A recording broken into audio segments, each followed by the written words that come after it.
Балалар, бүгінгі үйреткен сабағымыз 88 сабақ. Фәрпі. Фәрпі қандай? Дауыссыз дыбыс балалар. Фәрпін моншақтардан жасап көрсет дейді балалар. Балалар, мына жерде не сурет тұр? Бала не істеп жатыр? Телефонмен сөйлесіп жатыр.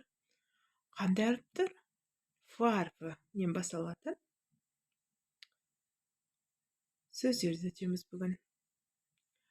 Телефон деген сөзді буынға барып көрейік. Телефон. Үш буын бар.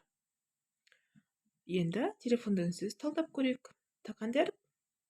Дауыссыз дыбыс. И қандай? Дауысты. Л қандай? Дауыссыз. И қандай?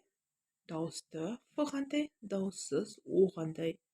Дауысты. Н қандай? Дауыссыз екен. Астындағы сөздерді оқып көрейік. Кофе. Екі буын бар. Кафе. Екі буын бар. Фирма. Екі буын. Фирма. Үш буын. Екі буын. Футбол. Екі буынға бөлінеді. Телефон. Үш буынға бөлінеді екен балалар. Он таңбалы, цифрлы, әрекеті сиқырлы. Керек санды бассаң сен, сөйлесесің достармен. Балалар, жұмбақтың жауабы не? Әрине, телефон.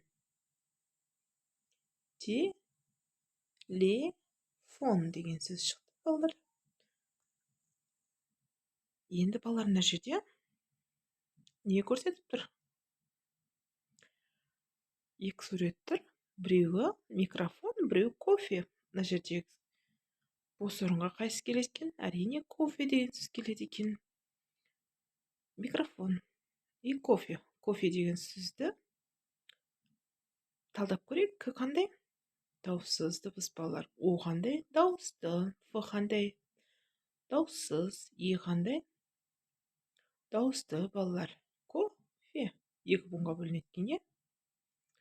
Балалар, келесі сабақта кездескенше тіркелуді ұмытып кетпеңіздер.